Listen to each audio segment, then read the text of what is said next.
During my struggle with addiction, I went to rehab 13 or 14 times.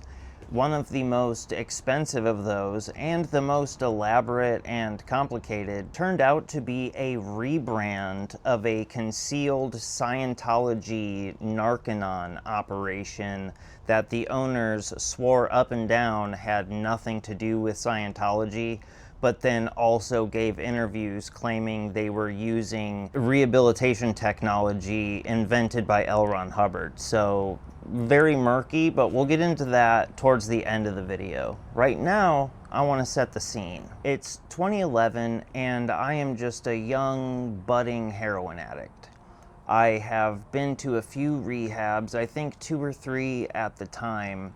Short stays, detoxes, nothing really serious. And it's important to note that at the time I went to this rehab, I did not want to get better. I did not want to quit doing heroin or really any of the things I was doing. I was going to get my mom and everybody else off of my back. I also was falling into some legal troubles, and getting clean and going to rehab is a mitigating factor in that case. So it was going to be good for me if I went.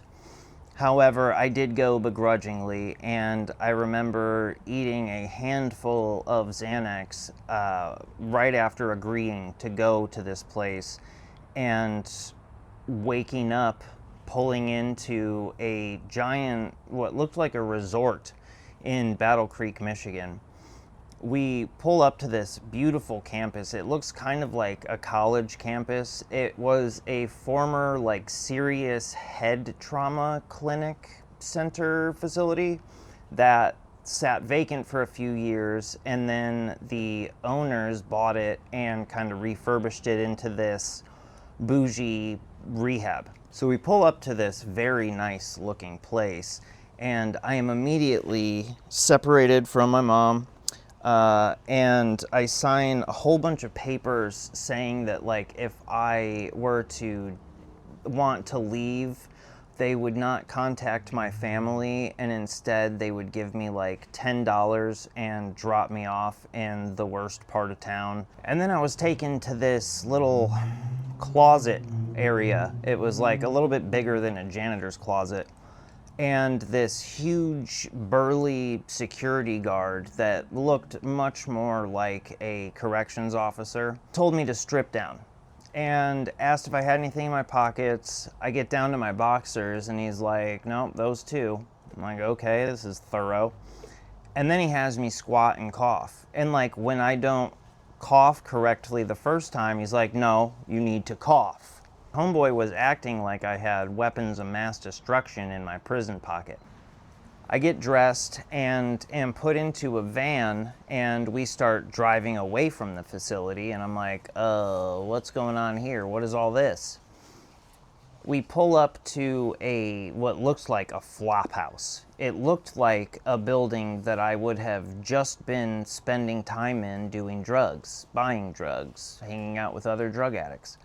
It was like a 3-story house, and there we walk up to the house, and there are 6 or 7 addicts chain smoking cigarettes in the corner of the front yard, and it's fenced in, and it has a couch in the front yard and a crappy little card table. You go into the house, and it was a tri-story, or a tri-level, so as soon as you walk in, there's a landing, but then you can go downstairs or upstairs. And the downstairs was where the men's quarters were, as well as the movie room. And then upstairs were the girls' rooms. On the metal floor was sort of, the common area, day room, the kitchen, the nurse's station, the admin area, and they had a small commissary where they would sell you cigarette packs for $8 upcharge. So at the time, packs were $5. They were charging you $12, $13. And they had Marlboros, they had Newports, and they had Cools. Weird weird third choice there. The detox itself, like, it wasn't terrible. They had like a lot of amenities, I suppose. The food was unmemorable. I don't remember food at all. When you're coming off of dope, you're not really hungry for sweets and like candy, but nothing like, you don't really have an appetite. I wasn't just in rehab for drugs. I mean, drugs is what brought me there, but the reason I was addicted and not getting better wasn't just because of my physical dependence to heroin. A lot of it had to do with my behavior and the way that I interacted with reality. I saw other people at that time as transactional, as things for me to use to get whatever it is that I want. I lied so much. And I think that when you're an addict especially, you're lying because the reality that you live in sucks. It's not fun. It's not a fun place to be. It's not glamorous. It doesn't feel very good when you're in it, which is why you spend all your time either escaping reality through the drugs or escaping reality through lying, through narrative crafting. And a lot of the times, I lied for absolutely no reason. I lied to make conversation because I felt like anything I had to say that was true would be less interesting than something I could make up. One night, it was like the third or fourth night that I was there, and I had made fast friends with this girl, Sammy or Lauren, or I'm just gonna call her Sammy for the story's sake. We had kind of hit it off. We had the same drug of choice, had very similar backgrounds and stories, and we were, just kind of like each other's safety blanket. And maybe that just speaks to my codependent nature. I'm not entirely sure, but we were spending a lot of time together. And one night, it was after hours, and I was laying in my bunk in my room with like my 6 roommates.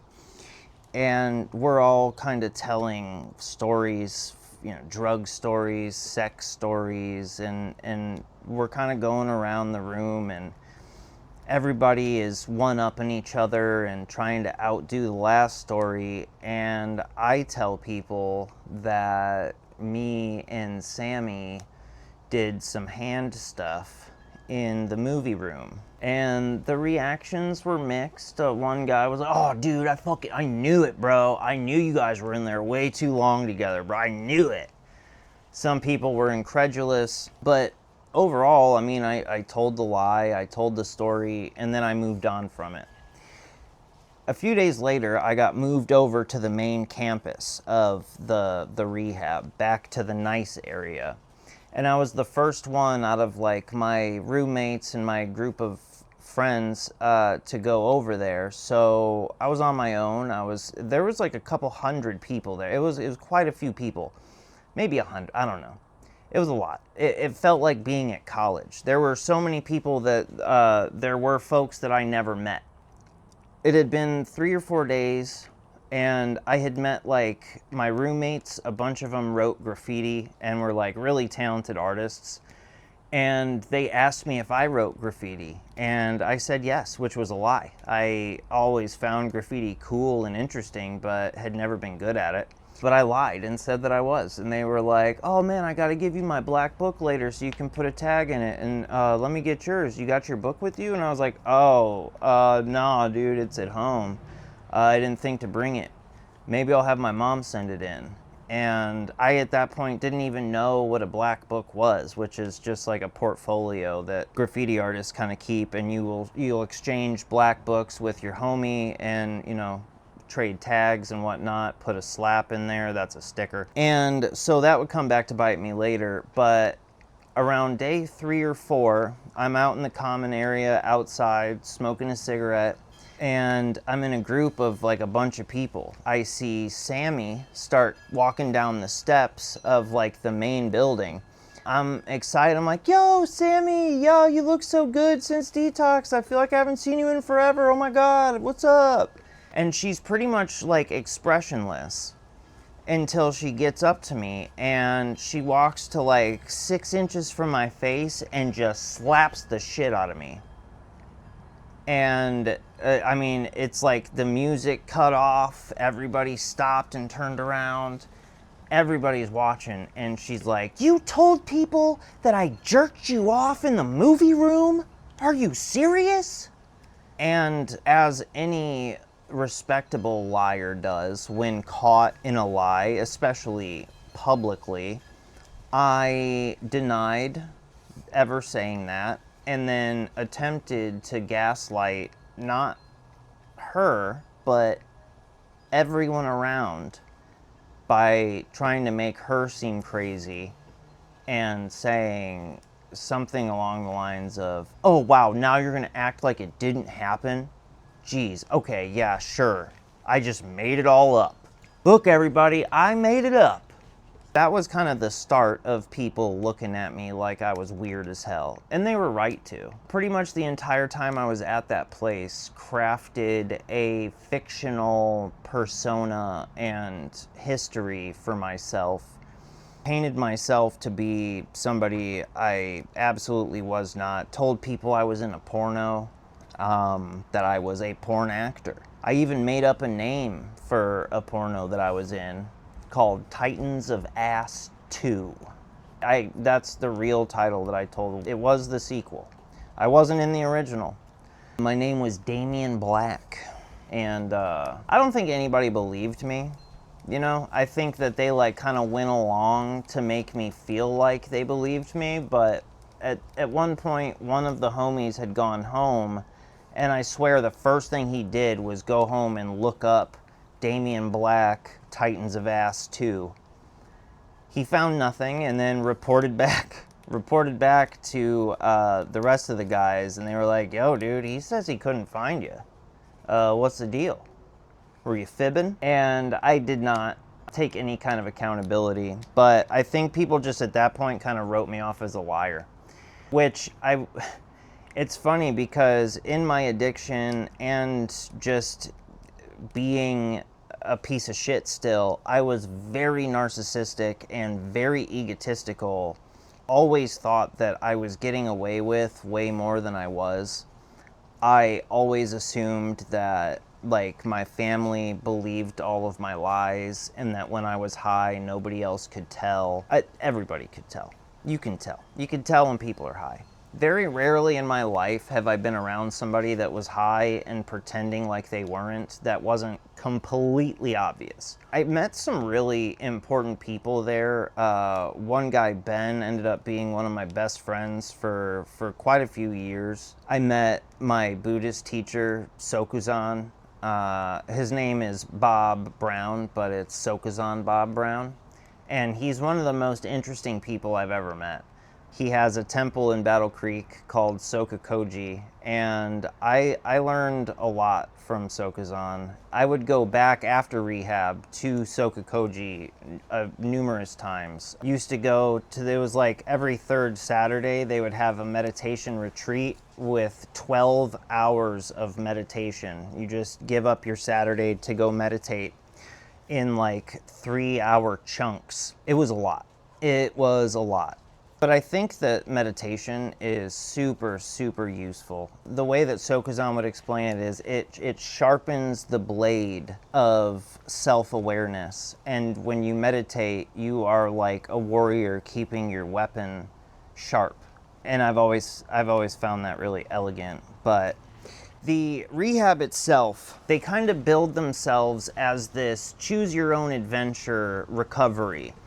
They had a whole bunch of different tracks that you could choose. Like they had a holistic recovery, which is what I went with, which was Buddhism based and mindfulness based. An indigenous track where they had this white lady with dreads who was a shaman, and she did like sage smudging ceremonies and sound baths, and it was like the new age woo-woo track. She referred to the earth as Pachamama. I did go to a ceremony where we were shown our spirit animals, and apparently my spirit animal is an anteater. because, as she put it, anteaters have to dig for their food, and I, having a curious mind, am constantly digging for the truth and for knowledge. Which, honestly, for somebody that doesn't know me, was a very apt analysis of who I am.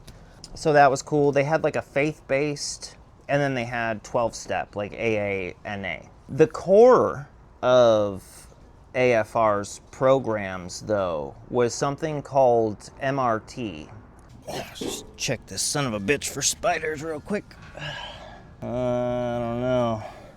MRT stands for Moral Reconation Therapy, and it was a program designed for the Tennessee prison system in the 1980s.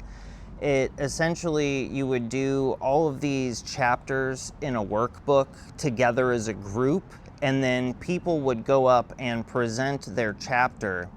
And the way in which you were able to complete the chapter was when the group voted that you were being honest and that you weren't bullshitting. So it very quickly, in group and outside of group, turned into like Animal Farm meets Fast Times at Ridgemont High. It was bizarre, and I feel like not super conducive to like recovering in a meaningful way. It formed a lot of like cliques and weird hierarchies. I ended up getting voted as like one of the top people that was like on the right track or doing the right thing.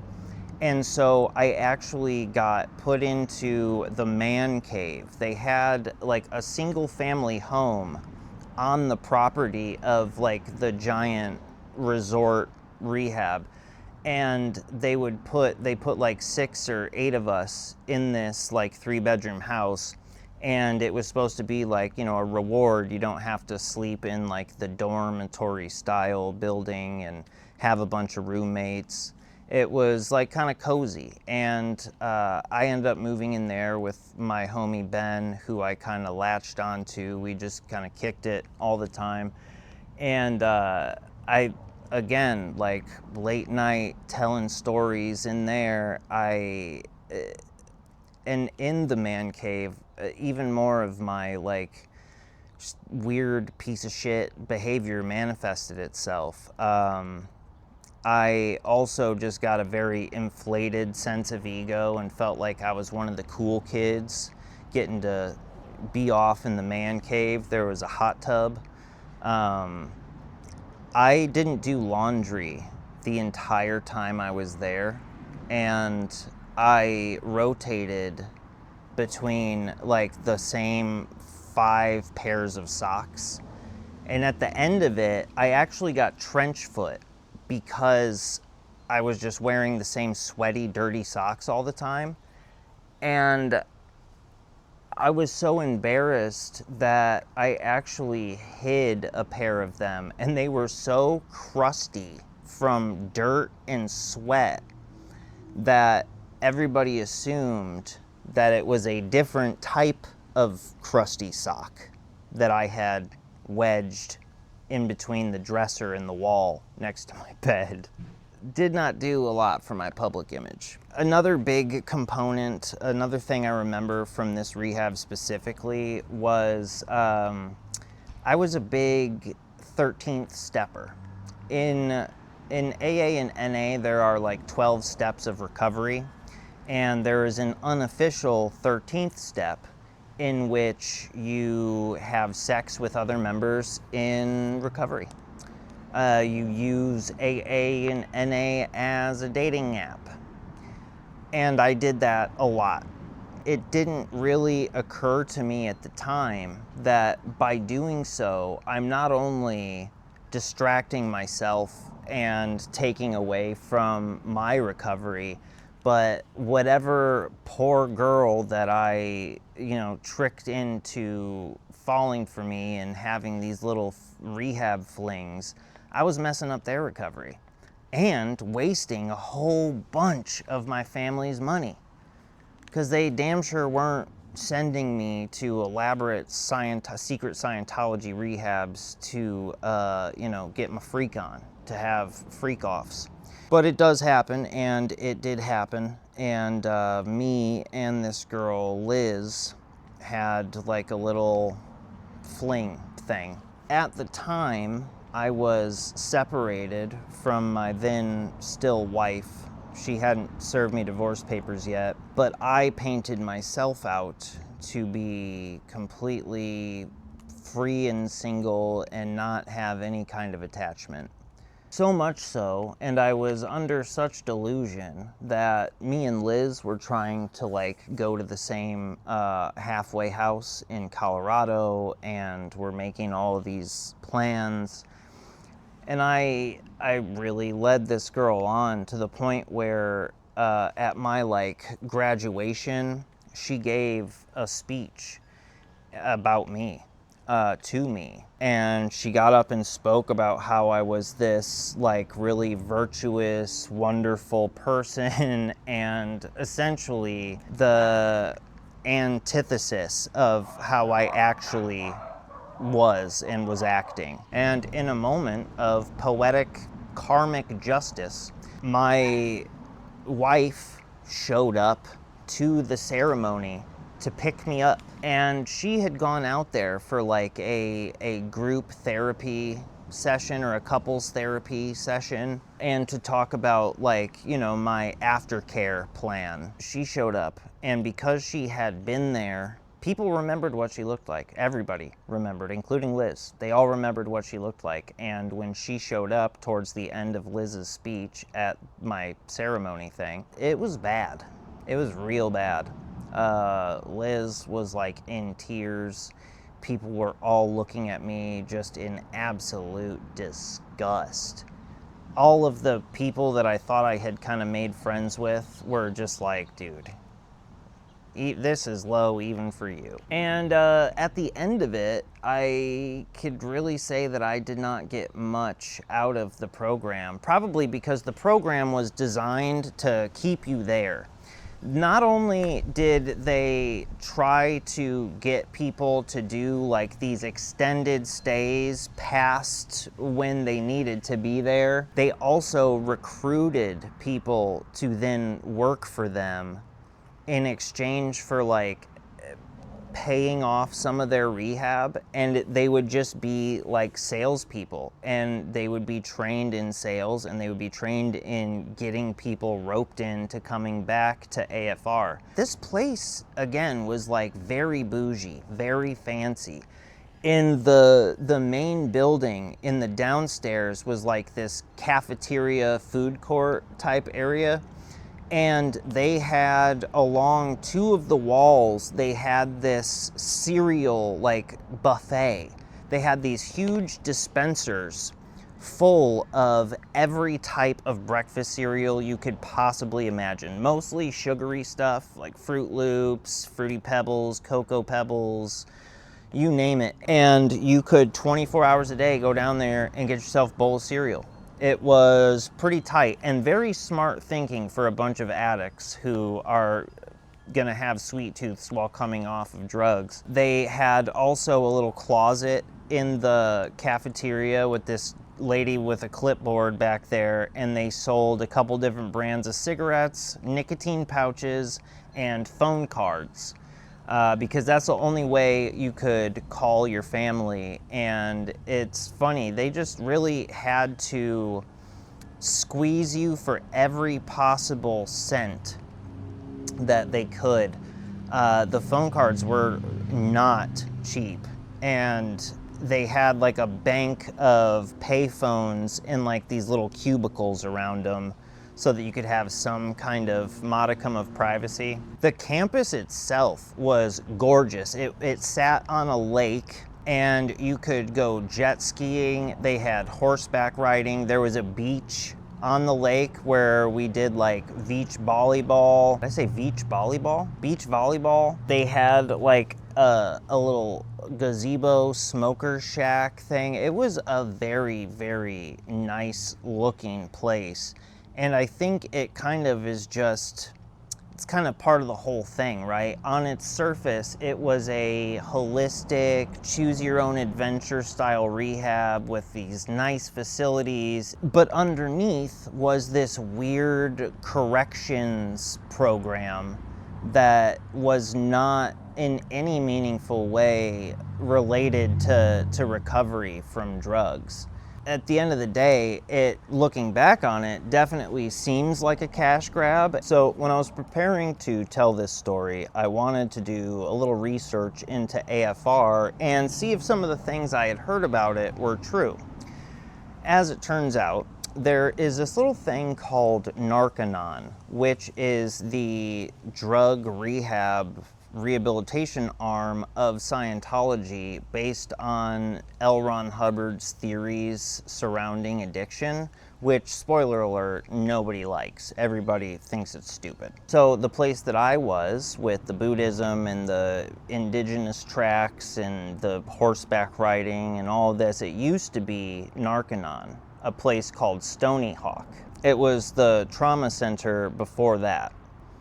So Stone Hawk gets absolutely buried. There's lawsuits, formal complaints, they get shut down. And then 4 months later, it reopens. New name, but the same owner, same buildings, same damn near everything. They even had like the same state license to run a rehab. Literally just changed the name. Like, they took the sign down, put a new sign up. That's it. So the owners of this place spend all this time saying that they're not Scientology, it's not related to Scientology, but then you look at their actual like corporate filings, their intended purpose is to treat addiction using technology developed by L. Ron Hubbard, the founder of Scientology. So they're telling the newspaper and all these people asking one thing, but then their actual corporate filings are an entirely different story. And the owner has a house in Clearwater, Florida, the home base of Scientology. You telling me that's just a coincidence? Now, to be fair, by the time that I got there, they had removed a lot of the Scientology branding. It was not very Hubbard coded, but there were like little remnants. Honestly, it seems to me, looking back on it, that the MRT was kind of the closest thing to Dianetics and the stuff that they were doing, and they kind of just like shoved that in as a placeholder to keep the money train rolling, because they were making money hand over fist at this place. So yeah, that is the story of the bougiest, weirdest rehab that I have ever been to. Luckily, I don't have to go to rehabs anymore because I'm not a drug addict anymore. But there was a time. If you enjoyed this story, if you liked the content, if you liked the video, leave it a like. Consider subscribing, turn the bell on so you get notifications. And you can now become a member of the channel, enjoy exclusive membership stuff. I am working hard on the part 2 of the Sarah Grace Patrick investigation, so that's coming out. I just posted a video of some ghost hunting me and my research assistant did. That's over on Patreon if you want to check that out. It's patreon.com/Gringo Furioso. If you sign up, you could be like one of these fine people and get your name up here for supporting me. Be one of the cool kids in the Cool Kids Club right here. These people right there. Other than that, thanks for watching. Check you soon.